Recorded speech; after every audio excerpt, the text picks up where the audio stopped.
Welcome to Yuletide Garden. This is near and dear to my heart because this is for all gardeners. I'm a gardener. I'm outside in the summertime. I'm always growing my plants in that. And when it comes time for the holidays, it's cold and I have to come inside. So this tree was kind of built for the gardener in mind. We've got the berries, we've got the holly and the ivy. And when we look at this designer tree, we have a lot of exclusives here for Melrose, including the lighted gazebo, and the ornament gazebo, which is not lighted, and we have the large greenhouse, which is lit. And so those are three things that are just make my heart go pitter patter. I absolutely love those. You'll see a little bit of the red cardinals.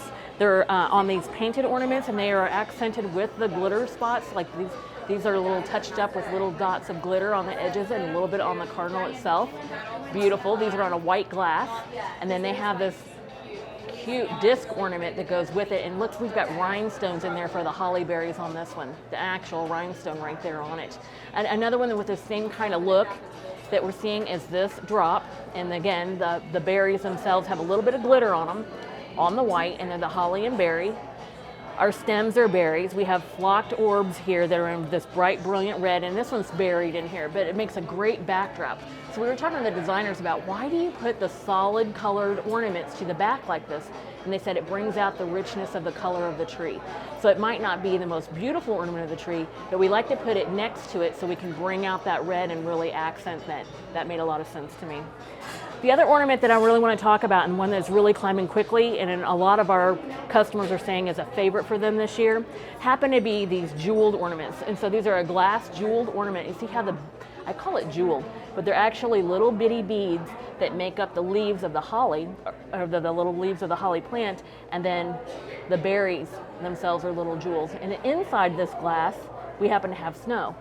So this one comes in this shape. There's a solid round orb, and another one is back here. Again, it's kind of buried. We'll see if we can find one that's out that we can show you.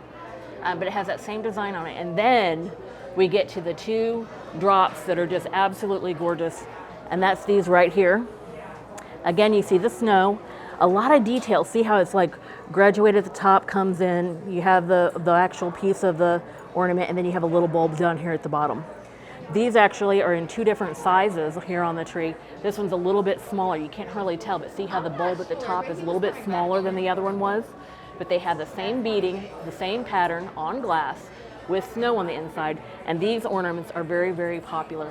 And these happen to be 84599, 86599. So if you're looking for that in your shopping cart, 86599. The stems here are beautiful. We've got a lot of red stems with just the berries. They're very simple.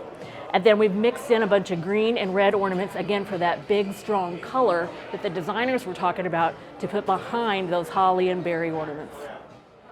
As we finish up talking about Yuletide Garden, I have to give props to Chuck. Chuck's one of our designers, and as I was going through the showroom, I kept noticing that the ribbons this year seemed to be a little bit extraordinary. And one of the things that he did here was he combined two different types of ribbons, a 4-inch ribbon, which is pretty wide, and he wanted to do something a little bit different, and so he did some one-loop bows. So I'm going to point down here, Brian, to a one-loop bow. See how he did this? So he's got one large loop and then just the two ties at the side, and then he's got the solid color. I think that's a great way to do this. He didn't overpower the tree with two big loops on that bow, and it looks really good. I'm also going to show you something else that he did in this collection that's just to the side of the tree. And we're just going to slowly pan across the 12 Days of Christmas ornaments that are here. We've talked about these a couple of different times. And then we're going to look at this ribbon that he worked on. Do you see what he did? He went ahead and he cut his ribbon. This is a very, very nice ribbon. This is a nice, almost feels like a wool felt, and then it's stitched. And what he wanted to do is he made one loop, one tie, and the other tie over here, and he cut off the edge and he just glued it right on the edge to give it a nice, finished, professional look. If you're working for a client and you're a designer and you want to make sure that your bows or your accents with that very special ribbon, and you know what I'm talking about, the high-end ribbon that you're working with, you want to go ahead and finish it. And all he did was just use a little bit of hot glue, took the piping right off the end of the ribbon and put it on there. Great job on that, finishing that out for Yuletide Gardens.